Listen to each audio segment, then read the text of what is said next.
ನನ್ನ ಚಿಕ್ಕ ಮಗ ಅಪರೂಪಕ್ಕೆ ಬ್ರೆಡ್ ಟೋಸ್ಟ್ ಕೇಳ್ತಾ ಇದ್ದ. ತರಿಸಿದ್ದು ಪವನ್ನು ಬ್ರೌನ್ ಬ್ರೆಡ್ಡು. ಬಟ್ ಅವ್ನು ಕೇಳ್ತಾ ಇದ್ದ ಇವತ್ತು ಪ್ರೀತನ್ನ. ಸೊ ಅವನಿಗೆ ಎಲ್ಲ ಬೆಲ್ ಪೆಪ್ಪರ್ಸ್ ಹಾಕಿಬಿಟ್ಟು, ಕ್ಯಾಪ್ಸಿಕಮ್, ಆನಿಯನ್, ಟೊಮೊಟೊ ಎಲ್ಲ ಹಾಕಿ ಸ್ವಲ್ಪ ಸ್ಪೈಸಸ್ ಆ್ಯಡ್ ಮಾಡಿಬಿಟ್ಟು ಬ್ರೆಡ್ ಮೇಲೆ ಹಾಕಿ ಕೊಡ್ತಾ ಇದ್ದೀನಿ. ದೊಡ್ಡವನಿಗೆ ಮಗನಿಗೆ ಅವನು ಇದು ರೈಸ್ ಐಟಮ್ ಬೇಕು ಅಂತ ಕೇಳ್ತಾ ಇದ್ದ. ಸೊ ಇದೇ ಗೊಜ್ಜನ್ನು ಅದಕ್ಕೆ ಕಲಿಸ್ಬಿಟ್ಟು ಅನ್ನಕ್ಕೆ ಎಗ್ ಜೊತೆಗೆ ಸರ್ವ್ ಮಾಡ್ತಾ ಇದ್ದೀನಿ ಇವತ್ತು. ಹಾಗೆ ಇಲ್ಲಿ ಸ್ವಲ್ಪ ಜವಳಿಕಾಯಿ ಸಾರು ಮಾಡಿದ್ದೀನಿ. ಸ್ವಲ್ಪನೇ ಮಾಡಿದ್ದೀನಿ, ಮಕ್ಕಳಿಗೆ ಅಷ್ಟು ಇಷ್ಟ ಆಗೋದಿಲ್ಲ, ಹಸ್ಬೆಂಡ್ಗೆ ಇಷ್ಟ. ಸೊ ಅದರಿಂದ ಸ್ವಲ್ಪನೇ ಮಾಡಿ ಇಟ್ಟಿದ್ದೀನಿ. ಮತ್ತು ಇಲ್ಲಿ ಸಬ್ಜಾ ಸೀಡ್ಸನ್ನು ಕಾಪರ್ ಗ್ಲಾಸ್ನಲ್ಲಿ ಹಾಕಿಟ್ಕೊಂಡಿದ್ದೀನಿ. ಅದು ರೇರ್ಲಿ ಕುಡಿತೀನಿ ನಾನು. ಅದರಲ್ಲಿ ಹೈ ಫೈಬರ್ ಇರುತ್ತೆ ಅಂತೇಳಿ, ಸ್ವಲ್ಪ ತಂಪು ಸಹ, ಬಟ್ ಹೈ ಕಾರ್ಬ್ಸ್ ಇರುತ್ತೆ. ಸೊ ನೋಡಿಕೊಂಡು ಕುಡಿಬೇಕಾಗತ್ತೆ, ತಿನ್ನಬೇಕಾಗತ್ತೆ. ಇದು ನೆನ್ನೆದು ಪಲ್ಯ ಉಳಿದಿತ್ತು ಜವಳಿಕಾಯಿ, ಅದನ್ನು ನನಗೆ ಅಂತೇಳಿ ಇಟ್ಕೊಂಡಿದ್ದೀನಿ. ತುಂಬ ಟೇಸ್ಟಿಯಾಗಿತ್ತು.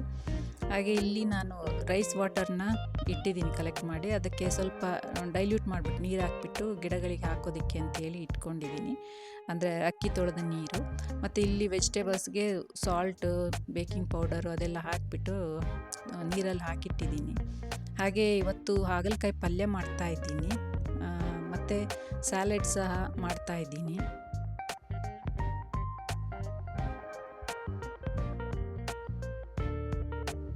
ಇಲ್ಲಿ ಸೋಫಾ ಕವರ್ಸು ವಾಶ್ ಆಗಿದೆ, ಮತ್ತು ಇನ್ನೊಂದು ರೌಂಡ್ ಲಾಂಡ್ರಿನ ಸಹ ಹಾಕಿಟ್ಟಿದ್ದೀನಿ ಅಲ್ಲಿ. Hi everyone, welcome to UP3 vlogs. ನಾನು ಉಷಾ. ನಾವು ತುಂಬ ಚೆನ್ನಾಗಿರಲಿ ಅಂತ ಆ ದೇವರಲ್ಲಿ ಕೇಳ್ಕೊಳ್ತೀನಿ. ಥಂಬ್ನೇಲ್ ನೋಡಿ ಗೊತ್ತಾಗಿರುತ್ತೆ ನಿಮಗೆ ನಾವು ಮಂಗಳೂರು ಬಿಡ್ತಿದ್ದೇವೆ ಅಂತ. ಈಗ ನಾನು ಇವತ್ತಿನ ದಿನ ಏನೇನು ಮಾಡ್ತಾ ಇದ್ದೀನಿ ಅದನ್ನೆಲ್ಲ ಮೊದಲೇ ತೋರಿಸಿದ್ದೀನಿ. ನಡುವೆ ನಾನು ಇದು ಯಾಕೆ ಬಿಡ್ತಾ ಇದ್ದೀವಿ, ಏನು ವಿಷಯ ಎಲ್ಲ ಹೇಳುವಾಗ ನಡುವೆ ಏನೋ ಇಂಟ್ರಪ್ಟ್ ಆಗೋದು ಬೇಡ ಅಂತ ಹೇಳಿಬಿಟ್ಟು. ಆ್ಯಂಡ್ ನಾನೀಗ ಮೊದಲೇನು ತೋರಿಸಿದ್ದೀನಲ್ಲ, ಅದಿಷ್ಟು ಆಗೋ ಪ್ರಾಸೆಸ್ನಲ್ಲಿ ನಾನೇನು ಡೀಟೇಲ್ ಕೊಡೋದಕ್ಕೆ ಹೋಗೋದಿಲ್ಲ. ನಾನು ಮಾತಾಡ್ತಾ ಹೋಗ್ತೀನಿ. ಸೊ ನಡುವೆ ಇಂಟ್ರಪ್ಟ್ ಆಗೋದು ಬೇಡ ಅಂತ ನಾನು ಮೊದಲೇ ಹೇಳಿಬಿಟ್ಟಿದ್ದೀನಿ. ಸೊ ನಾವು ಮಂಗಳೂರು ಏಕೆ ಬಿಡ್ತಿದ್ದೇವೆ ಅಂತ ಹೇಳಬೇಕಂದ್ರೆ ಸ್ವಲ್ಪ ಫ್ಲ್ಯಾಶ್ ಬ್ಯಾಕ್ ಹೋಗಬೇಕಾಗತ್ತೆ. ನನ್ನ ಹಸ್ಬೆಂಡ್ ಮದುವೆಗೆ ಮೊದಲು HAL ಒರಿಸ್ಸಾದಲ್ಲಿ ವರ್ಕ್ ಮಾಡ್ತಿದ್ರು.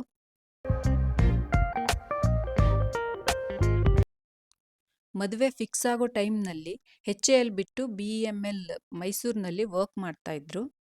ನಮ್ಮ ಮದುವೆ ನಂತರ ನಾವು ಮೈಸೂರಿನಲ್ಲಿ ನಮ್ಮ ಜೀವನ ಸ್ಟಾರ್ಟ್ ಮಾಡಿದೆವು. ಸ್ವಲ್ಪ ದಿನಕ್ಕೆ ಹಸ್ಬೆಂಡು BEML ಬಿಟ್ಟು BSNL ಜಾಯಿನ್ ಆದರು. ನಂತರ ಪವನ್ ಹುಟ್ಟಿದಾಗ ಹಸ್ಬೆಂಡ್ಗೆ ಪ್ರಮೋಷನ್ ಸಿಕ್ಕಿದ್ರಿಂದ ನಾವು ವಿರಾಜಪೇಟೆಗೆ ಶಿಫ್ಟ್ ಆದೆವು.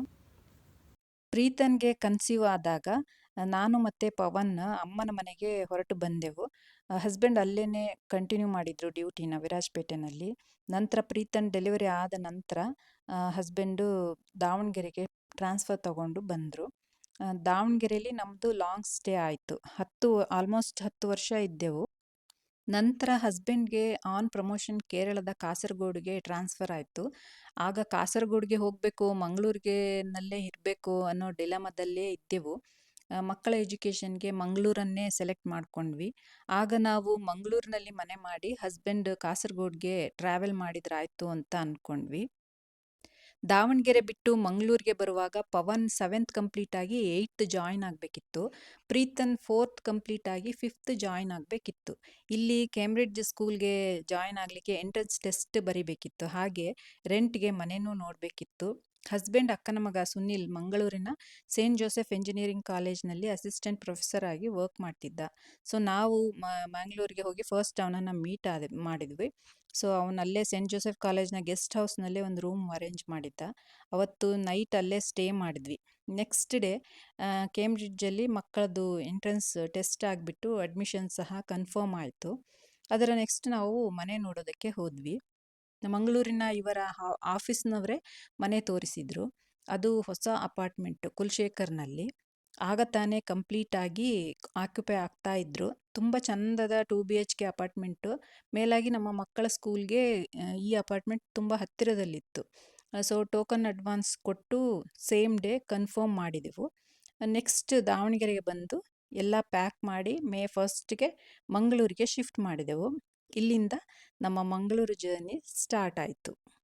ನಂತರ ಹಸ್ಬೆಂಡ್ಗೆ DGM ಆಗಿ ಪ್ರಮೋಷನ್ ಸಿಕ್ಕು ಕೇರಳ ಸರ್ಕಲ್ನಿಂದ ಕರ್ನಾಟಕ ಸರ್ಕಲ್ಗೆ ಟ್ರಾನ್ಸ್ಫರ್ ತಗೊಂಡ್ರು. ಬಟ್ ಮ್ಯಾಂಗ್ಳೂರ್ ಪೋಸ್ಟಿಂಗ್ ಸಿಗಲಿಲ್ಲ. ಸೊ ಬ್ಯಾಂಗ್ಳೂರ್ನಲ್ಲಿ ಆಲ್ಮೋಸ್ಟ್ 1 ಇಯರ್ ಇದ್ದರು.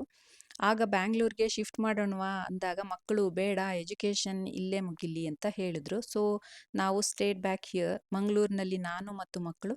ಹಸ್ಬೆಂಡ್ ಬೆಂಗಳೂರಿನಲ್ಲಿ 1 ಇಯರ್ ಆದ ನಂತರ ಹಸ್ಬೆಂಡ್ ಮಂಗಳೂರಿಗೆ ಬಂದರು. ನಂತರ 2 ವರ್ಷ ಇಲ್ಲೇ ಡ್ಯೂಟಿ ಮಾಡಿದ ಮೇಲೆ BSNLನಲ್ಲಿ VRSಗೆ ಕಾಲ್ ಮಾಡಿದರು. ಸೊ ಏನು ಮಾಡೋದು ಅಂತ ಕೇಳಿದ್ರು. ಏನಂದರೆ ಅವರು ಡ್ಯೂಟಿ ಕಂಟಿನ್ಯೂ ಮಾಡಿದ್ರೂ ಮತ್ತೆ ನಾರ್ತ್ ಈಸ್ಟ್ಗೆಲ್ಲ ಪೋಸ್ಟಿಂಗ್ ಇರುತ್ತೆ ಅಂತ ಹೇಳಿದ್ರು. ಸೊ ಮಕ್ಕಳು ನಾವೆಲ್ಲ ಡಿಸೈಡ್ ಮಾಡಿಬಿಟ್ಟು ವಾಲಂಟ್ರಿ ರಿಟೈರ್ಮೆಂಟ್ ತಗೊಳ್ಳೋದು ಅಂತ ಆಯಿತು. ಅವರಿಗೆ ಇನ್ನೂ 7 ರಿಂದ 8 ವರ್ಷ ಸರ್ವಿಸ್ ಇತ್ತು. ಅವರು VR ತಗೊಂಡ್ಮೇಲೂ ನಾವು ಇಲ್ಲೇ ಮಂಗಳೂರಿನಲ್ಲೇ ಇದ್ದೇವೆ, ಮಕ್ಕಳ ಎಜುಕೇಷನ್ ಮುಗೀಲಿ ಅಂತ. ಪವನ್ದು ಡಿಗ್ರಿ ಮುಗಿದಿದ್ದು, ಪ್ರೀತನ್ಗೆ ಕಾಯ್ತಾ ಇದ್ವಿ. ಸೊ ಅವನದು ಮುಗಿತಾ ಬಂತು. ಈಗ ನಾವು ಮಂಗಳೂರಿನಿಂದ ಹೊರಡ್ತಾ ಇದ್ದೀವಿ. ಮಂಗಳೂರು ನಾವು ಹೆಚ್ಚು ಇಷ್ಟಪಟ್ಟ ಊರು. ಇಲ್ಲಿ ಬಿಸಿಲಿದ್ರೂ ನಮಗೆ ಇಷ್ಟವಾದ ಊರು. ನಮಗೆ ಈ ವೆದರ್ ತುಂಬ ಚೆನ್ನಾಗಿ ಅಡ್ಜಸ್ಟ್ ಆಗಿಬಿಟ್ಟಿತ್ತು. ಬಿಗಿನಿಂಗ್ನಲ್ಲಿ ಬಿಸಿಲು ಅಷ್ಟು ಹೆಚ್ಚು ಅನ್ನಿಸ್ತಿರಲಿಲ್ಲ. 5-6 ವರ್ಷದ ನಂತರ ಬಿಸಿಲು ಹೆಚ್ಚು ಅನ್ನಿಸ್ತಿತ್ತು. ನಂತರ ಈಗ ಒಂದು 2 ವರ್ಷದಿಂದ ಹಬ್ಬ ತಡೆಯೋಕ್ಕಾಗಲ್ಲ ಅನ್ನೋಷ್ಟು ಸೆಕೆ. ಕಿಚನ್ನಲ್ಲಿ ಏನೇ ಫ್ಯಾನ್ ಹಾಕ್ಕೊಂಡು ಕ್ರಾಸ್ ವೆಂಟಿಲೇಷನ್ ಇದ್ರೂ ಅಡುಗೆ ಮಾಡ್ತಿದ್ರೆ ತುಂಬ ಸೆಕೆ, ತಲೆಯಲ್ಲೆಲ್ಲ ನೀರು. ಮತ್ತು ಇಲ್ಲಿ ಜನ ನಿಮ್ಮನ್ನು ನಿಮ್ಮ ಪಾಡಿಗೆ ಇರೋದಕ್ಕೆ ಬಿಡ್ತಾರೆ, ಹೆಚ್ಚು ತಲೆ ಕೆಡಿಸ್ಕೊಳ್ಳಲ್ಲ. ನೀವೇನು ಮಾಡ್ತೀರಿ, ನೀವೇಕೆ ಹೀಗಿದ್ದೀರಿ, ಅದೇಕೆ ಮಾಡ್ತೀರಿ, ಇದೇಕೆ ಮಾಡಲ್ಲ ಅಂತ ತುಂಬ ತಲೆ ಕೆಡಿಸ್ಕೊಳ್ಳಲ್ಲ. ಅಟ್ಲೀಸ್ಟ್ ನಮಗೆ ಆದ ಎಕ್ಸ್ಪೀರಿಯನ್ಸ್ನಲ್ಲಿ ನಾವು ಫಸ್ಟ್ 2 BHK ಅಪಾರ್ಟ್ಮೆಂಟ್ನಲ್ಲಿ ಇದ್ದೆವು ಕುಲಶೇಖರ್ನಲ್ಲಿ ಅಂತ ಹೇಳಿದ್ನಲ್ಲ, ಅದನ್ನು ತುಂಬ ಬ್ಯೂಟಿಫುಲ್ ಇತ್ತು. ಸುತ್ತ ತೋಟ ಇತ್ತು. ಆ ತೋಟದಲ್ಲಿ ಡಿಫ್ರೆಂಟ್ ಕೈಂಡ್ ಆಫ್ ಬರ್ಡ್ಸ್ಗಳನ್ನ ಫಸ್ಟ್ ಟೈಮ್ ನಾವು ನೋಡ್ತಾ ಇದ್ವಿ. ತುಂಬ ಚೆನ್ನಾಗಿತ್ತು. ಬಟ್ ಆಮೇಲೆ ಪವನ್ಗೆ PU ಜಾಯ್ನ್ ಆದಾಗ ಅವನು ಕಾಲೇಜ್ಗೆ ನಿಯರ್ ಆಗಲಿ ಅಂತ ಹೇಳಿಬಿಟ್ಟು ನಾವು ಈ ಅಪಾರ್ಟ್ಮೆಂಟ್ಗೆ ಬಂದ್ವು. ಪ್ರೀತನ್ಗೆ ಸ್ಕೂಲ್ ಬಸ್ ಇಲ್ಲೇ ಬರ್ತಿದ್ರಿಂದ ಏನೂ ಪ್ರಾಬ್ಲಮ್ ಆಗಲಿಲ್ಲ. ಬಟ್ ಅವನು ಬೇಗ ಏಳಬೇಕಿತ್ತು ಬೆಳಗ್ಗೆ. ಅವ್ನಿಗೆ ಅಲ್ಲಿ ಲಾಸ್ಟ್ ಪಿಕಪ್ ಇತ್ತು ಕುಲಶೇಖರ್ನಲ್ಲಿ. ಬಟ್ ಇಲ್ಲಿ ಸ್ವಲ್ಪ ಅರ್ಲಿಯಾಗಿ ಹೋಗಬೇಕಿದ್ದರಿಂದ ಅವನು ಬೇಗ ಎದ್ದೇಳಬೇಕಿತ್ತು. ಸೊ ನಾವು ಈಗಿರೋ ಫ್ಲ್ಯಾಟ್ 3 BHK ನಮಗೆ ತುಂಬ ಇಷ್ಟವಾದ ಫ್ಲ್ಯಾಟ್. ಇದು ವಾಶ್ರೂಮ್, ಆಕ್ಸೆಸರೀಸ್ ಇರ್ಬೋದು, ವಿಶಾಲವಾದ ಕಿಚನ್ ಇರ್ಬೋದು, ಬ್ಯಾಲ್ಕನೀಸ್ ಎಲ್ಲ ಟೋಟಲ್ ಮನೆ ಇಷ್ಟವಾಗಿತ್ತು. ಮನೆ ಮತ್ತು ಮಂಗಳೂರು ಎರಡೂ ಇಷ್ಟವಾದಾಗ ನಾವು ಇಲ್ಲೇ ಏಕೆ ಒಂದು ಫ್ಲ್ಯಾಟ್ ತಗೋಬಾರ್ದು ಅಂತ ಅನ್ನಿಸಿದ್ದುಂಟು. ಈವನ್ ನಾವಿರೋ ಅಪಾರ್ಟ್ಮೆಂಟ್ನಲ್ಲೇ ಒಂದು ಫ್ಲ್ಯಾಟ್ ತಗೋಬೇಕು ಅಂದ್ಕೊಂಡಿದ್ವಿ. ಬರ್ತಾ ಬರ್ತಾ ಆಗ್ತಾ ಇದ್ದ ಹೀಟ್, ಈ ಮನೆ ಈಸ್ಟ್ಗೆ ಇದ್ದರೂ ಆಗ್ತಾ ಇದ್ದ ಸೆಕೆ, ಬೆಳಗ್ಗೆ 8 ಗಂಟೆಗೆಲ್ಲ AC ಹಾಕ್ಕೊಳ್ಳೋ ಪರಿಸ್ಥಿತಿ ನೋಡಿ ಸಾಕಪ್ಪ, ಈ ಸೆಕೆ ಬೆವರು ಅನ್ನಿಸ್ಬಿಡ್ತಿತ್ತು. ಪ್ರೀತಂದು ಕಾಲೇಜ್ ಮುಗಿದ್ರೆ ಸಾಕು ಹೋಗ್ಬಿಡೋಣ ಅಂತ. ಅವನು ಸಹ ಬಸ್ನಲ್ಲಿ ಬರುವಾಗೆಲ್ಲ ಎಷ್ಟು ಬೆವರು ಇದು ಅಂದ್ಕೊಂಡು ಬರ್ತಿದ್ದ. ಪ್ರೀತನ್ ಕಾಲೇಜ್ ಮುಗಿಸಿ ಮತ್ತೆ ಅಲ್ಲಿಂದ ಜಿಮ್ಗೆ ಹೋಗಿ ಬರ್ತಾ ಇದ್ದ. ಒಟ್ಟಿನಲ್ಲಿ ನಾವು ಮೊದಲು ಬಂದಾಗ ಇದ್ದಂಥ ವೆದರ್ ಬರ್ತಾ ಬರ್ತಾ ತುಂಬಾ ಚೇಂಜ್ ಆಗ್ತಾ ಇತ್ತು. ಆಗದೇ ಏನು, ಬೆಂಗಳೂರಿನವರೇ ಜನ ಸಮ್ಮರ್ಗೆ AC ಹಾಕ್ಕೊಂಡು ಸೆಕೆ ತಡೆಯೋಕ್ಕಾಗಲ್ಲ ಅನ್ನೋವಾಗ ಮಂಗಳೂರಿನಲ್ಲಿ ಹೇಗಿರಬೇಡ. ಅದೇ ಮಂಗಳೂರು ಚಂದ, ಆದರೆ ಸೆಕೆ ಕಷ್ಟ. ಇಲ್ಲಿರೋರು ಬೇಜಾರಾಗಬೇಡಿ, ಬಟ್ ನಿಮಗೂ ಗೊತ್ತು ನಾನು ಹೇಳ್ತಿರೋದು. ಮಂಗಳೂರಿನವರಿಗೆ ಮಂಗಳೂರೇ ಚಂದ. ಈಗ ಮಂಗಳೂರು ನಮ್ಮ ಸ್ವಂತ ಊರಾಗಿದ್ದರೂ ಸಹ ನಾವು ಖಂಡಿತ ಬಿಟ್ಟೋಗ್ತಿರ್ಲಿಲ್ಲ. ಈ ಊರು ನಿಜವಾಗ್ಲೂ ಚಂದ. ಅಂತೂ ಇಂತಹ ಊರಿನಲ್ಲಿ ನಾವು ಇದ್ದೆವು ಅನ್ನುವುದೇ ಖುಷಿ ನಮಗೆ. ಒಂದಷ್ಟು ತಮಾಷೆ ವಿಷಯ ಹೇಳಬೇಕು ನಾನಿಲ್ಲಿ. ಕುಲಶೇಖರ್ನಲ್ಲಿ ಇದ್ವು ಅನ್ನಲ್ಲ, ಅಲ್ಲಿ ಆದ ಒಂದೆರಡು ಎಕ್ಸ್ಪೀರಿಯನ್ಸ್ ಇವು. ಅಲ್ಲಿ ಒಬ್ಬ ಸೆಕ್ಯೂರಿಟಿಯವರು, ನಾವು ನೈಟ್ 8 o'clock ಅನಿಸುತ್ತೆ ಎಲ್ಲೋ ಹೊರಗಡೆ ಹೋಗಿ ಬರ್ತಾ ಇದ್ವಿ. ಅವರು ಹತ್ತಿರ ಬಂದು, ಮೇಡಮ್ ಪದಾರ್ಥ ಇದೆಯಾ ಅಂತ ಕೇಳಿದರು. ನಾನು ಏನು ಪದಾರ್ಥ, ಯಾವ ಪದಾರ್ಥ ಬೇಕು ಅಂತ ಕೇಳಿದೆ. ಅವರು ಊಟಕ್ಕೆ ಪದಾರ್ಥ ಇದ್ದರೆ ಕೊಡಿ ಅಂತ. ನಾನು ಅದೇ ಯಾವ ಪದಾರ್ಥ ಬೇಕು, ನನಗೆ ಪದಾರ್ಥ ಅಂದರೆ ಇಂಗ್ರೀಡಿಯೆಂಟ್ಸ್ ಅಂತ, ಏನೋ ಅಡುಗೆ ಮಾಡಲಿಕ್ಕೆ ಅಥವಾ ಯಾವುದೋ ರೆಸಿಪಿಗೆ ಕೇಳ್ತಾ ಇದ್ದಾರೆ ಅಂದ್ಕೊಂಡು ಕೇಳಿದೆ. ಅವರು ಇಲ್ಲ ಮೇಡಮ್, ಅನ್ನಕ್ಕೆ ಜೊತೆಯಾಗಿ ಪದಾರ್ಥ ಕೊಡಿ ಕಲಿಸ್ಕೊಂಡು ತಿನ್ನೋದಕ್ಕೆ ಅಂತ. ಓ ಮೈ ಗಾಡ್, ನನಗೆ ಗೊತ್ತಾಗಿದ್ದಾಗ ಪದಾರ್ಥ ಅಂದರೆ ಸಾರು, ನಾವು ಹೇಳೋ ಸಾರು ಅಂತ. ಮತ್ತು ಇನ್ನೊಂದು ಇನ್ಸಿಡೆಂಟ್ ಏನಂದರೆ, ನಮ್ಮ ಓನರ್ ಆಂಟಿಯವರದ್ದು. ಅವರು ಒಂದ್ಸರಿ ನಮಗೆ ವಿಸಿಟ್ ಮಾಡೋದಕ್ಕೆ ಬಂದಿದ್ದರು. ಹಾಗೆ ಎಲ್ಲ ವಿಚಾರಿಸ್ತಾ ಇದ್ರು, ಹೇಗಾಯಿತು ಮಂಗಳೂರು, ನಿಮಗೆ ಅಡ್ಜಸ್ಟ್ ಆಯಿತಾ, ದಾವಣಗೆರೆಗಿಂತ ಹೇಗೆ ಡಿಫ್ರೆಂಟು ಅಂತೆಲ್ಲ ಕೇಳ್ತಾ ಇದ್ರು. ಹಾಗೆಯೇ ಇಲ್ಲಿ ನೀವು ಸಿಹಿಯಾಳ ತಗೋಬೇಕು, ಅದು ಒಳ್ಳೆಯದು ಇಲ್ಲಿ ಹೀಟಿಗೆ ಅಂತೆಲ್ಲ ಹೇಳ್ತಾ ಇದ್ರು. ನಮಗೆ ಸಿಹಿಯಾಳ ಅನ್ನೋ word for the first time ಲೈಫಲ್ಲಿ ಕೇಳಿರೋದು. ಅದಕ್ಕೆ ಅದೇನು ಅಂತ ಅರ್ಥ ಆಗಲಿಲ್ಲ. ಕೇಳಿದ್ವಿ, "ಏನು ಸಿಹಿಯಾಳ ಅಂದರೆ?" ಅಂತ. ಅವರು, "ಅದೇ ಸಿಹಿಯಾಳ ಅಂತ ಹೇಳಿದ್ರು. ಬೊಂಡ ಅಂತ ಹೇಳಿದ್ರು." ಸೊ, ಬೊಂಡ ಅನ್ನೋದು ನಮಗೆ ಹೊಸ ವರ್ಡು. ಸೊ, ಬೊಂಡ ಅಂದ್ರೂ ಗೊತ್ತಾಗ್ಲಿಲ್ಲ ನಮಗೆ ಏನು ಹಾಗಂದ್ರೆ ಅಂತ. "ಅದೇ ಸಿಹಿಯಾಳ" ಅಂತ ಹೇಳಿ ರಾಗವಾಗಿ ಹೇಳಿದ್ರು. ನಮಗೆ ನಗು ಬಂತು, ಬಟ್ ಅರ್ಥ ಆಗಲಿಲ್ಲ ಏನು ಇದಿರ್ಬೋದು ಸಿಹಿಯಾಳ ಅಂದರೆ ಅಂತ. ಸೊ, ಮತ್ತವರು ಎಕ್ಸ್‌ಪ್ಲೇನ್ ಮಾಡಕ್ಕೆ ಶುರು ಮಾಡಿದ್ರು. ಅದೇನೆ ನೀರಿರ್ತದೆ ಒಳಗಡೆ, ಅದರಲ್ಲಿ ಕೊಬ್ಬರಿ ಎಲ್ಲ ಇರ್ತದೆ, ಕೊಬ್ಬರಿ ತಿಂತಾರೆ, ಮತ್ತೆ ನೀರು ಕುಡಿತಾರೆ ನೋಡಿ ಅದು ಅಂತ. ಆಗ ಫ್ಲ್ಯಾಶ್ ಆಯ್ತು ನಮಗೆ, ಓಹ್! ಇದು ಎಳನೀರಿಗೆ ಹೇಳ್ತಾ ಇದ್ದಾರೆ ಅಂತ ಹೇಳಿ. ಸೊ, ಆಗ ನಮಗೆ ಹೊಸ ವರ್ಡ್ ಪರಿಚಯ ಆಯ್ತು. ನೆಕ್ಸ್ಟ್ ನಾವು ನ್ಯೂಸ್ ಪೇಪರ್ ಅದೆಲ್ಲ ತರಿಸುವಾಗ ಅದರಲ್ಲೆಲ್ಲ ಸುಮಾರು ಇದೇ ಇರ್ತಿತ್ತು. ಇಲ್ಲಿ ಇಷ್ಟು ಸಿಹಿಯಾಳ ಅಭಿಷೇಕ ಆಯಿತು, ಈ ದೇವಸ್ಥಾನದಲ್ಲಿ ಇಷ್ಟು ನಂಬರ್ದು ಸಿಹಿಯಾಳ ಅಭಿಷೇಕ ಆಯಿತು. ಹೀಗೆಲ್ಲ ನೋಡುವಾಗ ನಮಗೆ ಗೊತ್ತಾಯಿತು. ಬೊಂಡ ಅಂದರೆ ಸಿಹಿಯಾಳ ಅಂದರೆ ಎಳ್ನೀರು ಅಂತ ಹೇಳಿಬಿಟ್ಟು. ಹಾಗೇನೆ ಸುಮಾರು ವರ್ಡ್ಸ್‌ಗಳು ನಮಗೆ ಗೊತ್ತಾಯಿತು. ನಮ್ಮ ನನ್ನ ಹೌಸ್ ಹೆಲ್ಪ್ ಬರ್ತಿದ್ಲಲ್ಲ ಅವಳ ಕಡೆಯಿಂದ. ಅವಳು ಒಮ್ಮೆ ಹಿಂಗೆ ಹೇಳುವಾಗ ಕೂಗ್ತಾ ಇದ್ದೆ ನಾನು. ಎಷ್ಟು ಕೂಗ್ತಾ ಇದ್ದೆ? ನಾನು ಅಂದ್ಕೊಂಡೆ ಕೂಗಿ ಕರೆಯೋದು ಅಂತ ಹೇಳಿಬಿಟ್ಟು. ಬಟ್ ಅವಳು ಹೇಳ್ತಾ ಇದ್ದಿದ್ದು ಅಳೋದಕ್ಕೆ. ಅಳೋದಕ್ಕೂ ಸಹ ಇಲ್ಲಿ ಕೂಗುವುದು ಅಂತ ಹೇಳ್ತಾರೆ. ಸೊ, ತುಂಬ ಕನ್‌ಫ್ಯೂಸ್ ಆಗ್ತಿತ್ತು ಫಸ್ಟ್ ಎಲ್ಲ ನನಗೆ. ಆಮೇಲೆ ಅರ್ಥ ಆದ್ಮೇಲೆ ಗೊತ್ತಾಯ್ತು, ಇಲ್ಲಿಯವ್ರದ್ದೇ ಸ್ವಲ್ಪ ಡಿಫ್ರೆಂಟ್ ಇದೆ ಭಾಷೆ ಎಲ್ಲ ಅಂತ ಹೇಳ್ಬಿಟ್ಟು. ತುಳು ಇದ್ದೇ ಇದೆ, ಬಟ್ ಕನ್ನಡ ಅದರಲ್ಲೂ ಸ್ವಲ್ಪ ಡಿಫ್ರೆಂಟ್ ಆಗಿದೆ ಅನ್ನೋದು ಗೊತ್ತಾಯ್ತು. ಸೊ, ಇದು ತಮಾಷೆ ಎಲ್ಲ ಓಕೆ. ಆದರೆ ಒಂದು ನಮಗೆಂದೂ ಮರೆಯಲಾಗದ ಕಹಿ ಘಟನೆ ನಡೀತು. ನಾನು ಈ ಹಿಂದೆ ಹೇಳ್ದ ಹಾಗೆ ನನ್ನ ಹಸ್ಬೆಂಡ್ DGM ಬೆಂಗಳೂರು ವೆಸ್ಟ್ ಆಗಿ ಕೆಲಸ ಮಾಡ್ತಿದ್ರು. ನಾವಿಲ್ಲಿ ಮಂಗಳೂರಿನಲ್ಲಿ ಇದ್ದೆವು ಅಂತ ಹೇಳಿದ್ನಲ್ಲ. ಅವರಾಗ 15 days once or weekly once ರಜೆ ಇದ್ದರೆ ಬರ್ತಿದ್ರು ಇಲ್ಲಿಗೆ ಮಂಗಳೂರಿಗೆ. ಹಾಗೇನೆ ಆ ದಿನ ಜೂನ್ 2017ನಲ್ಲಿ ಬೆಂಗಳೂರಿನಿಂದ ಮಧ್ಯಾಹ್ನ ಹೊರಟರು. ಮಂಗಳೂರಿಗೆ 7:30ಗೆ ರೀಚ್ ಆಗಬೇಕಿತ್ತು. ನಾನು ಯಾವಾಗಲೂ ಕಾಲ್ ಮಾಡದೇ ಇರೋಳು. ಅಂದರೆ ಅವ್ರು ಅಲ್ಲಿಂದ ಹೊರಟಾಗ ಮಾಡ್ತಿದ್ದೆ ಅಷ್ಟೇನೆ, ಮತ್ತು ರೀಚ್ ಆಗುವಾಗ ಮಾಡ್ತಿರಲಿಲ್ಲ ನಾನು ಯಾವಾಗ್ಲೂ. ಆ ದಿನ ಅವ್ರು ಇನ್ನೇನು 10 to 15 ಮಿನಿಟ್ಸಲ್ಲಿ ರೀಚ್ ಆಗ್ತಾರೆ ಅಂತ ಹೇಳುವಾಗ ನಾನು ಕಾಲ್ ಮಾಡಿದೆ.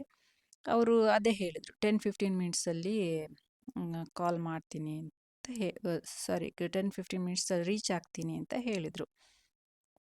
ಸೊ, ಸರಿ ಅಂತ ಹೇಳಿಬಿಟ್ಟು ನಾನು ನನ್ನೆಲ್ಲ ಅಡುಗೆ ಆಲ್ಮೋಸ್ಟ್ ರೆಡಿ ಮಾಡಿ ಕಾಯ್ತಾ ಇದ್ದೆ. ಆಗ ಒಂದು ಕಾಲ್ ಬಂತು, "ನಿಮ್ಮ ಹಸ್ಬೆಂಡ್‌ಗೆ ಏಟಾಗಿದೆ, ಬೇಗ ಬನ್ನಿ" ಅಂತ. ನಾನು ಈಗ ತಾನೇ ಹಸ್ಬೆಂಡ್‌ಗೆ ಕಾಲ್ ಮಾಡಿ ಮಾತಾಡಿದ್ದೀನಿ, ಯಾವುದೋ ರಾಂಗ್ ಕಾಲ್ ಅಂದ್ಕೊಂಡು ಸುಮ್ಮನಾದೆ. ಮತ್ತೆ ಕಾಲ್ ಬಂತು. ಅದೇ ವ್ಯಕ್ತಿ ಮಾತನಾಡಿ, ಅವರು ನಾನು ಆಟೋ ಡ್ರೈವರ್ ಅಂತ ಹೇಳಿಬಿಟ್ಟು, "ಪ್ರಕಾಶ್ ನಿಮ್ಮ ಹಸ್ಬೆಂಡ್ ಹೌದಾ?" ಕೇಳಿದರು. ಹೌದು ಹೇಳಿದೆ. ಅವರಿಗೆ ಕಾಲಿಗೆ ಸಣ್ಣ ಏಟಾಗಿದೆ, ಎಜೆ ಹಾಸ್ಪಿಟಲ್‌ಗೆ ಕರ್ಕೊಂಡು ಹೋಗ್ತಿದ್ದೇವೆ, ನೀವು ಅಲ್ಲಿ ಬನ್ನಿ ಅಂತ ಹೇಳಿದರು. ಸೊ, ಅದು ಒಂದು ಶಾಕ್ ಮತ್ತು ಟೆನ್ಷನಲ್ಲಿ ಪವನ್ ಆಗ್ತಾನೆ ಕಾಲೇಜಿನಿಂದ ಬಂದಿದ್ದ. ಅವನನ್ನು ಮನೇಲಿ ಬಿಟ್ಟು ನಾನು ಪ್ರೀತನ್ ಹೊರಟ್ವಿ. ನಮಗೆ ಸಿಕ್ಕ ಆಟೋ ತುಂಬ ಸ್ಲೋ ಓಡಿಸ್ತಿದ್ರು. ನಮ್ಮ ಪರಿಸ್ಥಿತಿ ಅವರಿಗೇನು ಗೊತ್ತು.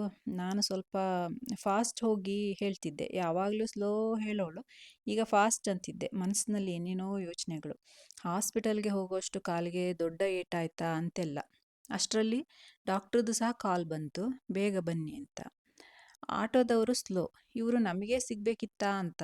ಅಂತೂ ಹಾಸ್ಪಿಟಲ್ ರೀಚ್ ಆಗಿ ಎಮರ್ಜೆನ್ಸಿ ಒಳಗೆ ಹೋಗುವಾಗ ಆಟೋ ಡ್ರೈವರ್ ಎದುರಿಗೆ ಸಿಕ್ಕಿ ಆ ಕಡೆ ಹೋಗಿ ಅಂತ ಕೈ ತೋರಿಸಿದರು. ನಾನು ಇವರ ಕಾಲಿಗೆ ಏನಾಯಿತು ಅಂತ ಮೈಂಡ್‌ನಲ್ಲಿ ಕಾಲು ಬಗ್ಗೆನೇ ಯೋಚನೆ ಮಾಡಿಕೊಂಡು ಹೋಗ್ತಾ ಇರುವಾಗ ಎದುರಲ್ಲಿ ಬೆಡ್ ಮೇಲೆ ತಲೆಯಿಂದ ರಕ್ತ ಬರ್ತಾ ಇರೋದನ್ನು ನರ್ಸ್ ಒರೆಸ್ತಾ ಅದ್ರ ಮೇಲೆ ಬ್ಯಾಂಡೇಜ್ ಕಾಟನ್ ಇಟ್ಟು ನಿಂತಿರೋದು ನೋಡಿದೆ. ಹೇಗಾಗಿರಬೇಡ ನನಗೆ. ಬರೀ ವಿಡಿಯೋಗಳಲ್ಲೇ ಅಂಥದ್ದೇನಾದ್ರು ಇತ್ತು ಅಂದರೆ ಬ್ಲಡ್‌ದು ಅದು ಇದು ಅಂದರೆ ನಂಗೆ ನೋಡೋದಕ್ಕಾಗ್ತಿರ್ಲಿಲ್ಲ. ಅದು ಸ್ಕಿಪ್ ಮಾಡ್ತಿದ್ದೆ, ಇಲ್ಲ ನೋಡ್ತಾನೆ ಇರಲಿಲ್ಲ. ನಂಗೆ ಯಾರಾದರೂ ಅಂಥ ವಿಡಿಯೋಸ್ ಸೆಂಡ್ ಮಾಡಿದರೂ ಸಹ ನಾನು ನೋಡ್ತಾನೆ ಇರಲಿಲ್ಲ. ಅಂಥದ್ರಲ್ಲಿ ಇಲ್ಲಿ ಲೈವ್ ಆಗಿ ಡೈರೆಕ್ಟಾಗಿ ನೋಡ್ತಾ ಇದ್ದೀನಿ. ನನ್ನ ಹಸ್ಬೆಂಡ್ ಕಣ್ಣು ಕೆಳಗಡೆ ಕಪ್ಪಾಗಿದೆ, ಬಟ್ಟೆ ಮೇಲೆಲ್ಲ ಪ್ಯಾಂಟ್ ಮೇಲೆಲ್ಲ ರಕ್ತ, ಅವ್ರದ್ದು ಹ್ಯಾಂಡ್ ಬ್ಯಾಗ್ ಒಂದು ಫುಲ್ ರಕ್ತ. ಆ ದೇವರು ಅದೆಂಥ ಶಕ್ತಿ ಕೊಟ್ಟನೋ ಅದನ್ನೆಲ್ಲ ನೋಡಿನೂ ನಾನು ಏನೂ ಆಗದೆ ನಿಂತಿದ್ದೆ. ಅವರೇ "ಉಷಿ ಹೇಗಾಗ್ಬಿಡ್ತು ನೋಡು" ಅಂದಾಗ, "ಏನೂ ಆಗಿಲ್ಲ, ಸುಮ್ಮನಿರಿ, ಸರಿ ಹೋಗ್ತದೆ" ಅಂದೆ. ನರ್ಸ್ ತಲೆ ಮೇಲೆ ಕಾಟನ್ ಇಟ್ಟಿದ್ರಲ್ಲ, ನನಗೆ ಕಾಣೋ ಹಾಗೆ ಅದನ್ನು ತೆಗೆದು ತೋರಿಸಿ ಸನ್ನೆ ಮಾಡಿದರು. ಅಂದರೆ ಸುಮ್ಮನಿರಿ, ಏನೋ ರಿಯಾಕ್ಷನ್ ಕೊಡಬೇಡಿ ಅಂಥೇಳಿ. ತಲೆಗೆ ಆದ ಏಟನ್ನು ನೋಡಿ ಎಂತಹ ಶಾಕ್. ಬಟ್ ಸರ್ಪ್ರೈಸ್ ಅಂದರೆ ಏನೂ ಆಗಿಲ್ಲ ಅನ್ನೋ ರೀತಿಲೇ ನಾನು ನಿಂತಿದ್ದೆ. ನಂತರ ಡಾಕ್ಟರ್ ಸುನೀಲ್ ಶೆಟ್ಟಿ ಅಂತ ತುಂಬ ಒಳ್ಳೆ ಡಾಕ್ಟ್ರು. ನನ್ನ ಕರೆದು ಇರೋ ವಿಷಯ ಮಾತನಾಡಿ, ಬ್ರೈನ್‌ಗೆ ಸ್ವಲ್ಪ ಇಂಜುರಿ ಆಗಿದೆ. ಬೆಳಗ್ಗೆವರೆಗೂ ಏನೂ ಹೇಳೋಕ್ಕಾಗಲ್ಲ. ಮೆಮೊರಿ ಬಗ್ಗೆ ಸ್ವಲ್ಪ ಡೌಟ್ ಇದೆ ಅಂತ ಹೇಳಿ ಕಂಪ್ಯೂಟರ್‌ನಲ್ಲಿ ಬ್ರೈನ್‌ದು ಸ್ಕ್ಯಾನ್ ತೋರಿಸಿ, ಎಲ್ಲಿ ಕ್ಲಾಟ್ ಆಗಿದೆ ಅಂತೆಲ್ಲ ತೋರಿಸಿ, ಇದು ಬೆಳಗ್ಗೆವರೆಗೆ ಕ್ಲಾಟ್ ಎಕ್ಸ್ಟೆಂಡ್ ಆಗಿಲ್ಲ ಅಂದರೆ ತೊಂದರೆ ಇಲ್ಲ. ಆದರೆ ಮಾತ್ರ ಸ್ವಲ್ಪ ಮೆಮೊರಿ ಬಗ್ಗೆ ಪ್ರಾಬ್ಲಮ್ ಆಗ್ಬೋದು. ಸೊ ಅದಕ್ಕೆ ಅಂತ ಅಬ್ಸರ್ವೇಷನಲ್ಲಿ ಇಟ್ಟಿರ್ತೀವಿ. Let's hope for the best ಅಂತ ಹೇಳಿದರು. ಸೊ ನಂತರ ನಾನು ರಿಸೆಪ್ಷನ್ ಕೌಂಟರ್ನಲ್ಲಿ ಫಾರ್ಮ್ ತುಂಬಲಿಕ್ಕೆ ಅಂತ ಕೂತಾಗ ಅಷ್ಟೊತ್ತು ತಡೆದಿದ್ದಳು. ಯಾರಿದ್ದಾರೆ ಇಲ್ಲ ನೋಡದೆ ಅಳೋದಕ್ಕೆ ಶುರು ಮಾಡಿಬಿಟ್ಟೆ. ಮಗ ಸುಮ್ಮನಿರು ಮಮ್ಮಿ ಸರಿ ಹೋಗ್ತಾರೆ ಅಂತಿದ್ದ. ಪವನ್ಗೆ ಕಾಲ್ ಮಾಡಿ ಸಣ್ಣ ತೊಂದರೆ ಅಂತ ಹೇಳಿ ಅವನಿಗೆ ಮಲಗಲಿಕ್ಕೆ ಹೇಳಿದೆ. ನಾನು ಪ್ರೀತನ್ ಇಬ್ಬರು ರಾತ್ರಿ ಪೂರ್ತಿ ನಿದ್ರೆ ಮಾಡಲೇ ಇಲ್ಲ. ಪ್ರೀತನ್ ಆ ದಿನ ಮತ್ತು ಹಾಸ್ಪಿಟಲ್ನಲ್ಲಿ ಇರೋಷ್ಟು ದಿನ ನನಗೆ ಅವನೇ ತಾಯಿ ಥರ ಸಪೋರ್ಟ್ ಮಾಡಿಕೊಂಡು ಸಿಚುವೇಶನ್ನ ತುಂಬ ಚೆನ್ನಾಗಿ ಅರ್ಥ ಮಾಡಿಕೊಂಡು ನನ್ನ ಜೊತೆ ಇದ್ದ. ಬೆಳಗ್ಗೆ ಎದ್ದ ತಕ್ಷಣ ಎದ್ದೇಳೋದೇನೋ ಎಚ್ಚರನೇ ಇದ್ವಿ. ಅವರನ್ನು ನೋಡ್ಲಿಕ್ಕೆ ಹೋದಾಗ ನರ್ಸ್ ಹೇಳಿದರು, ಏನೂ ತೊಂದರೆ ಇಲ್ಲ, ಅದು ಎಕ್ಸ್ಟೆಂಡ್ ಆಗಿಲ್ಲ, ಡಾಕ್ಟರ್ ಸರ್ಜರಿ ಮಾಡ್ತಾರೆ ಇವತ್ತು ಅಂತ ಹೇಳಿದ್ರು. ಅಪ್ಪ ಅಂಥೇಳಿ ದೇವರನ್ನ ನೆನ್ಕೊಂಡು ಸೊ ಸರ್ಜರಿಗೆ ಅವ್ರನ್ನ ಆಪ್ರೇಷನ್ ಥಿಯೇಟರ್ಗೆ ಕರ್ಕೊಂಡು ಹೋದರು. ಸೊ ಆಕ್ಸಿಡೆಂಟ್ ಹೇಗಾಯಿತು ಅಂದರೆ, ಆ ದಿನ ಬೆಂಗಳೂರಿನಿಂದ ಹೊರಟು ಬಂದ್ರಲ್ಲ, ಪಂಪ್ ವೆಲ್ನಲ್ಲಿ ಹಿಡಿದು ಆಟೋ ಮಾಡಿಕೊಂಡು ಹೊರಟಿದ್ದಾರೆ. ನಾನು ಮಾವಿನ ಮರ ಬಿತ್ತು ಅಂತ ಹೇಳ್ತಿದ್ನಲ್ಲ, ಆ ಮರದ ಹತ್ತಿರವೇ ಯೂ ಟರ್ನ್ ತಗೋಬೇಕು ನಮ್ಮ ಮನೆಗೆ ಬರಲಿಕ್ಕೆ.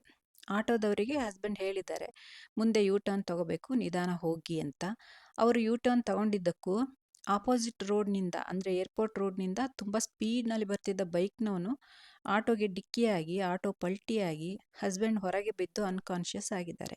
ಅವರಿಗೆ ಟರ್ನ್ ಆಗಿದ್ದಷ್ಟೇ ಗೊತ್ತು.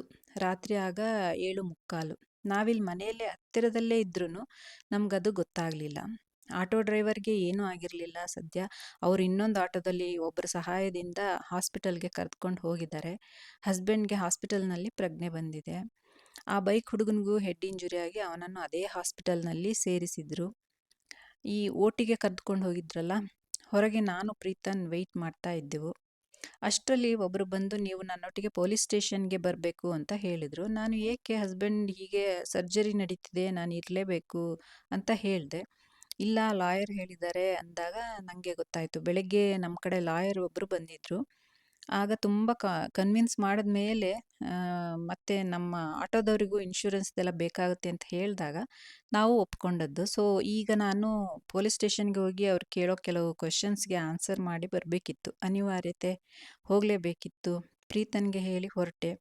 ಅದು ಹಾಸ್ಪಿಟಲ್ ಆ್ಯಂಬುಲೆನ್ಸ್ನಿಂದ ಇದಕ್ಕೆ ಕರ್ಕೊಂಡು ಹೋದರು ನನ್ನನ್ನು. KPT ಪೊಲೀಸ್ ಸ್ಟೇಷನ್ಗೆ ಹೋದದ್ದು. ಅಲ್ಲಿ ಅವರು ಕೇಳಿದ್ದಕ್ಕೆ ಏನಿತ್ತೋ ಅದನ್ನು ಹೇಳಿ ಪುನಃ ಅದೇ ಆ್ಯಂಬುಲೆನ್ಸ್ನಲ್ಲಿ ಹೊರಟು ಹಾಸ್ಪಿಟಲ್ ರೀಚ್ ಆದೆ. ಸದ್ಯ ಹಸ್ಬೆಂಡ್ ಇನ್ನೂ ಹೊರಗೆ ಬಂದಿರಲಿಲ್ಲ, ಕರ್ಕೊಂಡು ಬಂದಿರಲಿಲ್ಲ. ಸೊ ಸ್ವಲ್ಪ ಹೊತ್ತು ವೆಯ್ಟ್ ಮಾಡಿದ ನಂತರ ಆಪ್ರೇಷನ್ ಥಿಯೇಟರ್ನಿಂದ ಕರ್ಕೊಂಡು ಬಂದರು. ನೆಕ್ಸ್ಟ್ ಅಬ್ಸರ್ವೇಷನ್ಗೆ ಅಂತ ICUಗೆ ಶಿಫ್ಟ್ ಮಾಡಿದ್ರು. ಆಗ ಹೇಳಿದ್ರು, ನಿಮ್ಮ ಅಗತ್ಯ ಏನು ಸದ್ಯ ಇಲ್ಲ ಈಗ, ನೀವು ಮನೆಗೆ ಹೋಗಿ ಏನಾದರೂ ಇಂಪಾರ್ಟೆಂಟ್ ಕೆಲಸ ಇದ್ದರೆ ಮುಗಿಸ್ಕೊಂಡು ಬನ್ನಿ ಅಂತ. ನಾವು ಸರಿ ಅಂತ ಬೇಗ ಹೊರಟು ಮನೇಲಿ ಏನೇನು ಬೇಕು ಥಿಂಗ್ಸ್ ಎಲ್ಲ ತಗೊಂಡು ಮತ್ತು ಪವನ್ಗೂ ಸಹ ಕರ್ಕೊಂಡು 3 ಜನ ಹಾಸ್ಪಿಟಲ್ಗೆ ಬಂದ್ವಿ. ICU ಒಳಗೆ ನೋಡ್ಬೋದಾ ಅಂತ ಕೇಳಿದ್ದಕ್ಕೆ ಒಬ್ಬೊಬ್ಬರೇ ಹೋಗಿ ಅಂತ ಹೇಳಿದರು. ಹಾಗೆ ಹೋಗಿ ನೋಡಿ ಬಂದಮೇಲೆ ನನ್ನ ದೊಡ್ಡ ಮಗ ಪವನ್, ಆ್ಯಕ್ಚುಲಿ ಅವ್ನು ಏನೂ ಹೇಳಿರಲಿಲ್ಲಲ್ಲ ತುಂಬ ವಿಷಯ. ಅವ್ನು ಫುಲ್ ಶಾಕ್ ಆಗಿಬಿಟ್ಟಿದ್ದ. ಅವನು, ನೀವು ಯಾರಿಗೂ ಯಾಕೆ ವಿಷಯ ತಿಳಿಸಿಲ್ಲ, ಹೇಳಬೇಕು, ಹೇಳಿ ಎಲ್ರಿಗೂ ತಿಳಿಸಿ ಅಂತ ಹೇಳಿ ಇನ್ಸಿಸ್ಟ್ ಮಾಡೋಕ್ಕೆ ಶುರು ಮಾಡ್ದ. ಹಸ್ಬೆಂಡ್ ಏನು ಹೇಳಿದ್ರು ಅಂದರೆ, ಮೊದಲೇ ಹೇಳಿಬಿಟ್ಟಿದ್ರು ಅವರು, ಯಾರಿಗೂ ತಿಳಿಸೋದು ಬೇಡ, ಭಯ ಪಡ್ತಾರೆ ಅಂಥೇಳಿ. ಬಟ್ ಮಗ ಹಠ ಮಾಡ್ತಾ ಇದ್ದಿದ್ದರಿಂದ ಹಸ್ಬೆಂಡ್ ಮನೆಯವರಿಗೆ, ನಮ್ಮ ಮನೆಯವರಿಗೆ ವಿಷಯ ತಿಳಿಸಿದೆ. ಅವರೆಲ್ಲ ಭಯ ಆತಂಕದಿಂದ ಇವರ ಅಮ್ಮ, ಅಪ್ಪಾಜಿ, ಭಾವ, ತಮ್ಮ ಮತ್ತು ನಮ್ಮ ಅಣ್ಣನ ಫ್ಯಾಮಿಲಿ ಮತ್ತು ಬೆಂಗಳೂರಿನಿಂದ ನನ್ನ ಅಕ್ಕ ಎಲ್ಲರೂ ಮಂಗಳೂರಿಗೆ ಬಂದರು. 2-3 ದಿನ ಇದನ್ನು ನೋಡಿ ಹೊರಟರು. ಡಿಸ್ಚಾರ್ಜ್ ಆದ ನಂತರ ಹಸ್ಬೆಂಡ್ 3 ಮಂತ್ಸ್ ಲೀವ್ ಹಾಕಿದ್ರು. ಸ್ವಲ್ಪ ಗಿಡ್ಡಿನೆಸ್ ಇತ್ತು, ಕ್ಲೋವಿಕಲ್ ಫ್ರ್ಯಾಕ್ಚರ್ ಆಗಿತ್ತು ಕೈಗೆ, ಸೊ ರೆಸ್ಟ್ ಬೇಕಿತ್ತು. ನೆಕ್ಸ್ಟು ಆಟೋ ಡ್ರೈವರ್ಗೆ ಕಾಲ್ ಮಾಡಿ ಕರೆಸ್ಕೊಂಡು ಅವರಿಗೆ ಹಣ ಕೊಡಲಿಕ್ಕೆ ಹೋದರೆ ಅವರು ತೆಗೆದುಕೊಳ್ಳೇ ಇಲ್ಲ. ಅವರ ಮಾನವೀಯತೆಗೆ ನಮ್ಮ ಹೃದಯಪೂರ್ವಕ ನಮನಗಳು. ಅವರ ಆಟೋನಲ್ಲಿದ್ದ ಲಗೇಜ್ ಬ್ಯಾಗ್ನ, ಅಂದರೆ ನಮ್ಮ ಹಸ್ಬೆಂಡ್ದು ಬ್ಯಾಗ್ ಇತ್ತಲ್ಲ, ಅದು ಆಕ್ಸಿಡೆಂಟ್ ಆದಾಗ ಹತ್ತಿರದಲ್ಲೇ ಇದ್ದ ಒಂದು ಮನೆಯಲ್ಲಿ ಇಟ್ಟಿದ್ರಂತೆ. ಆಟೋದವರೇ ಹೋಗಿ ತೆಗೆದುಕೊಂಡು ಬಂದು ಕೊಟ್ಟರು. ಅವರಿಗೆ ಎಷ್ಟು ಥ್ಯಾಂಕ್ಸ್ ಹೇಳಿದರೂ ಸಾಲದು. ಹೇಳಿದ್ದಕ್ಕೆ ಅವರು, "ಅಲ್ಲ ಸರ್, ನಾನು ಅಷ್ಟು ಮಾಡದಿದ್ರೆ ಮನುಷ್ಯನಿಗೆ ಬೆಲೆ ಎಲ್ಲಿ?" ಅಂತ ಹೇಳಿದರು. ಸೊ 3 ಮಂತ್ಸ್ ಲೀವ್ ಮುಗಿದ ನಂತರ ಮತ್ತೆ ಡ್ಯೂಟಿಗೆ ಜಾಯಿನ್ ಆಗಿ ಬ್ಯಾಂಗ್ಳೂರಿಗೆ ಹೊರಟರು ಹಸ್ಬೆಂಡು. ಎಲ್ಲ ದೇವರ ಆಶೀರ್ವಾದ, ಯಾವ ಜನ್ಮದ ಪುಣ್ಯನೋ ನನ್ನ ಮತ್ತು ಮಕ್ಕಳದ್ದು, ಎಲ್ಲ ಒಳ್ಳೆ ರೀತಿಯಲ್ಲೇ ಮುಗೀತು. ಅವರು ಈಗ ತುಂಬ ಆರೋಗ್ಯವಾಗಿದ್ದಾರೆ. ಇಲ್ಲಿ ನಮಗೆ ಇದೊಂದು ಬಿಟ್ಟು ಉಳಿದಿದ್ದೆಲ್ಲ ಒಳ್ಳೆಯದೇ ಆಗಿದೆ. ಕಟೀಲು ದುರ್ಗಾ ಪರಮೇಶ್ವರಿ ಅಮ್ಮನವರು, ಉಚ್ಚಿಲ ಮಹಾಲಕ್ಷ್ಮಿ ಅಮ್ಮನವರು, ಕುದ್ರೋಳಿ ಗೋಕರ್ಣನಾಥೇಶ್ವರ ಸ್ವಾಮಿ, ಕದ್ರಿ ಮಂಜುನಾಥ ಸ್ವಾಮಿ, ಶರವು ಮಹಾಗಣಪತಿ, ಬಪ್ಪನಾಡು ದುರ್ಗಾ ಪರಮೇಶ್ವರಿ ಅಮ್ಮನವರು, ಕಾರ್ ಸ್ಟ್ರೀಟ್ ವೆಂಕಟರಮಣ ಸ್ವಾಮಿ, ಧರ್ಮಸ್ಥಳ ಮಂಜುನಾಥ ಸ್ವಾಮಿ, ಕುಕ್ಕೆ ಸುಬ್ರಹ್ಮಣ್ಯ ಸ್ವಾಮಿ, ಚಿಲಿಂಬಿ ಸಾಯಿಬಾಬಾ ಮತ್ತು ಉಡುಪಿ ಶ್ರೀಕೃಷ್ಣ ಪರಮಾತ್ಮರು, ಇವರೆಲ್ಲರ ಆಶೀರ್ವಾದ ತಗೊಂಡು ನಾವು ಮಂಗಳೂರು ಬಿಡ್ತಾ ಇದ್ದೀವಿ. ಆದರೆ ಮತ್ತೆ ಭೇಟಿ ಕೊಡ್ತಾ ಇರ್ತೀವಿ. ನನಗೆ ಇಷ್ಟೆಲ್ಲ ತಡೆದುಕೊಳ್ಳೋ ಶಕ್ತಿ ಹೇಗೆ ಬಂತು ಅಂದರೆ, ನಾನು ಮೊದಲಿಂದಲೂ ನನ್ನ ಹಸ್ಬೆಂಡ್ ಬಗ್ಗೆ ಒಂದು ಒಪಿನಿಯನ್ ಇಟ್ಕೊಂಡಿದ್ದೆ. ಅಂದರೆ ಅವರು ಸ್ಟ್ರಾಂಗ್, ಅವ್ರಿಗೇನೂ ಆಗಲ್ಲ, ಅವರು healthy person, he is like rock ಅಂತ ಹೇಳಿ ಅಂದ್ಕೊಂಡೇ ಇದ್ದವಳು. ಸೊ ಅವರು ಹಾಗೇ ಇದ್ದವರು ಸಹ ಅವರು ತುಂಬ ಸ್ಟ್ರಾಂಗು ಹೆಲ್ದಿಯಾಗಿದ್ದವರೇನೆ. ಆದ್ದರಿಂದ ಇದೆಲ್ಲ ಅವ್ರಿಗೆ ಎಂಥದ್ದೇನೂ ಪ್ರಾಬ್ಲಮ್ ಆಗೋದಿಲ್ಲ, ಅವರು ಚೆನ್ನಾಗಾಗ್ತಾರೆ ಅಂತ. ಏನೋ ಗೊತ್ತಿಲ್ಲ, ನನಗೆ ಒಟ್ಟು ಈ ಥರ ಮೈಂಡಲ್ಲಿ ಇದ್ದಿದ್ದರಿಂದನೇ ಅನಿಸುತ್ತೆ ನಂಗೆ ಇದನ್ನೆಲ್ಲ ಭರಿಸೋಷ್ಟು ಶಕ್ತಿ ಇದ್ದಿದ್ದು ಅಂತ. ಅದಕ್ಕೇ ಅಷ್ಟು ಧೈರ್ಯದಿಂದ ಇದ್ದೆ ಅಂತ ಅನಿಸುತ್ತೆ. ಎಲ್ಲ ದೇವರ ದಯೆ. ನಾನು ಈ ಥರದ ಸಿಚುವೇಶನ್ ಬೇರೆಯವ್ರು ಯಾರಾದರೂ ಹೇಳಿದ್ರೆ ನಂಗೆ ಅದನ್ನು ಕೇಳೋದಕ್ಕೂ ಕಷ್ಟ ಅನಿಸುತ್ತೆ, ಭಯ ಆಗುತ್ತೆ. ಏನಪ್ಪ ಇಂಥ ಸಿಚುವೇಶನ್ ಫೇಸ್ ಮಾಡಿದ್ರಾ ಅಂತ ಅನ್ನೋಷ್ಟು ಭಯನೇ ಪಡ್ತೀನಿ ಆ್ಯಕ್ಚುಲಿ ನಾನು. ಆದರೆ ಅದನ್ನೇ ನಾನೇ ನನ್ನದೇ ಒಂದು ಜೀವನದಲ್ಲಿ ಅದನ್ನು ಫೇಸ್ ಮಾಡಬೇಕು ಅಂತ ಬಂದಾಗ ನಾನು ಅದನ್ನ ಹೇಗೆ ಫೇಸ್ ಮಾಡಿದೆ ಅನ್ನೋದೇ ನನಗೂ ಇವತ್ತಿನವರೆಗೂ ಆಶ್ಚರ್ಯನೇ. ಕೇಳಿದವ್ರುನು, "ನೀವು ಅದು ಹೇಗೆ ರೀ ತಡ್ಕೊಂಡ್ರಿ ಅಂಥ ಸಿಚುವೇಶನ್ನಲ್ಲಿನೂ?" ಅಂತ ಹೇಳ್ತಾರೆ. ಆ್ಯಂಡ್ ಯಾರಿಗೂ ಹೇಳ್ದೇನೆ ಆ ಆ ಬಿಗಿನಿಂಗಲ್ಲಿ ಏನು ಡೇಸ್ ಇತ್ತಲ್ಲ, ಅದು ತುಂಬಾ ಹಾರಿಬಲ್. ಬಟ್ ಅದನ್ನು ಅನುಭವಿಸಿದವ್ರಿಗೆ ಗೊತ್ತದು ಅದು ಏನು ಅಂತ ಹೇಳಿ. ಬಟ್ ನಾನು ಈ ಥರ ಹೇಳ್ತಾನೆ ಇರ್ತೀನಿ. ಏನಂದರೆ, ನಾವು ಇನ್ನೊಬ್ಬರಿಗೆ ನೋಡಿ ಹೇಳ್ತೀವಲ್ಲ, "ಅಯ್ಯೋ ಅದು ಹೆಂಗೆ ಮಾಡ್ತೀಯಪ್ಪ ನೀನು, ನನ್ನ ಕೈಲಂತೂ ಆಗ್ತಿರ್ಲಿಲ್ಲ" ಅಂತ ಹೇಳ್ತೀವಲ್ಲ. ಬಟ್ ಆ ಸಿಚುವೇಶನ್ ನಮಗೆ ಬಂತು ಅಂದಾಗ ಖಂಡಿತ ಅದು ನಮಗೆ ಬಂದೇ ಬರುತ್ತೆ. ಅಂತ ವಿಲ್ ಪವರ್ ದೇವ್ರು ನಮಗೆ ಕೊಟ್ಟಿರ್ತಾನೆ. ಅದೊಂಥರ ಹಿಡನ್ ಇದ್ದೇ ಇರುತ್ತೆ ನಮ್ಮಲ್ಲಿ. ಎಲ್ಲರಲ್ಲೂ ಇರುತ್ತೆ. ಮನುಷ್ಯ ಅಂದಮೇಲೆ ಎಲ್ಲರಲ್ಲೂ ಆ ಥರದ್ದು ಇರುತ್ತೆ, ಆ ಶಕ್ತಿ ಇರುತ್ತೆ. ಅದು ಹೊರಗೆ ಬರಬೇಕು ಅಂದರೆ ಅಂಥ ಸಿಚುವೇಶನ್ಗಳು ಬಂದಾಗ ಅಂಥದ್ದನ್ನು ಫೇಸ್ ಮಾಡಿದಾಗ್ಲೇ ನಾವು ಧೈರ್ಯ ತೋರಿಸೋದು ಅಂತ ಹೇಳ್ತಾರಲ್ವ. ಹಾಗೆಯೇ ನನ್ನ ವಿಷಯದಲ್ಲೂ ಆಯಿತು. ನಾನು ಆ್ಯಕ್ಚುಲಿ ಇಷ್ಟೊಂದು ಧೈರ್ಯವಂತಳ ನಾನು ಆಗ ಈಗ ಅಂತ ಅಂದ್ಕೋಬೋದು. ಆ್ಯಂಡ್ ನಾನು ತುಂಬ ಸೆನ್ಸಿಟಿವ್ ಅಂತಲೇ ನನ್ನ ಮನೇಲಿ ನನಗೆಲ್ಲ ಹೇಳೋದು. ಆದರೆ ಇಂಥ ಸಿಚುವೇಶನನ್ನು ನಾನು ಹೇಗೆ ನಿಭಾಯಿಸಿದೆ ಅನ್ನೋದಿದೆಯಲ್ಲ, ಅದನ್ನೇ ಹೇಳಿದ್ದು ನಾನು. ಎಲ್ರಿಗೂ ಅದೊಂದು ಇದ್ದೇ ಇರುತ್ತೆ, ಆ ಶಕ್ತಿ ದೇವರು ಇಟ್ಟಿರ್ತಾನೆ. ಅದು ಹೊರಗೆ ಬರೋದು ಮಾತ್ರ ಇಂಥ ಸಿಚುವೇಶನ್ಗಳಲ್ಲಿ ಅಂತ. ಸೊ ಹಾಗೆ ನನಗೆ ಇದೊಂದು ಫೇಸ್ ಮಾಡೋವಂಥದ್ದು ಬಂತು. ಬಟ್ ದೇವ್ರ ದಯೆಯಿಂದ ಇರಲಿ, ಕಷ್ಟಗಳು ಮನುಷ್ಯನಿಗೆ ಬರಬೇಕು ಅಂತ ಹೇಳ್ತಾರಲ್ವ. ಸೊ ಕಷ್ಟ ಬಂದಾಗ ಧೃತಿಗೆಡದೆ ಧೈರ್ಯವಾಗಿ ಅದನ್ನು ಎದುರಿಸೋದಾಗ್ಲೇ ಅದನ್ನು ನಮಗೆ ಇಷ್ಟೊಂದು ಶಕ್ತಿ ಇದೆ ಅಂತ ಗೊತ್ತಾಗೋದು. ಸೊ ಅದು ದೇವ್ರ ದಯೆಯಿಂದ ಎಲ್ಲ ಚೆನ್ನಾಗಿ ಆಯಿತು.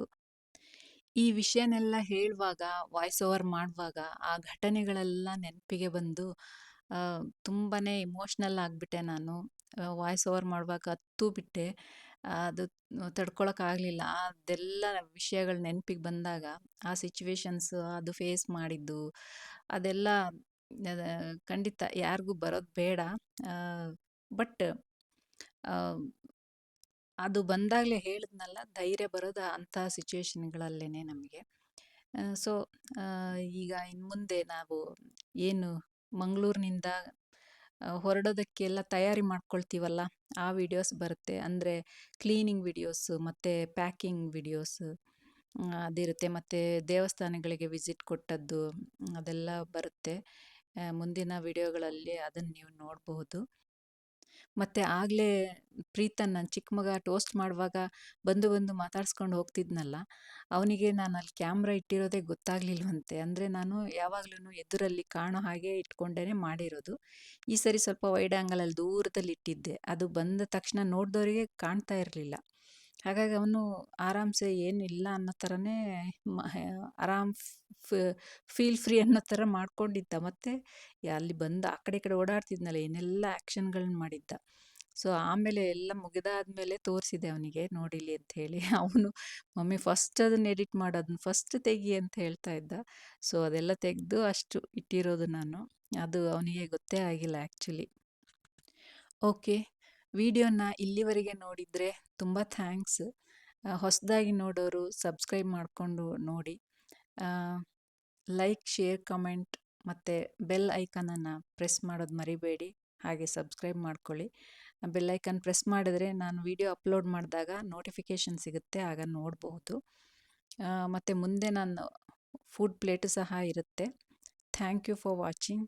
ಟೇಕ್ ಕೇರ್, ಸ್ಟೇ ಹೆಲ್ದಿ, ಬಾಯ್.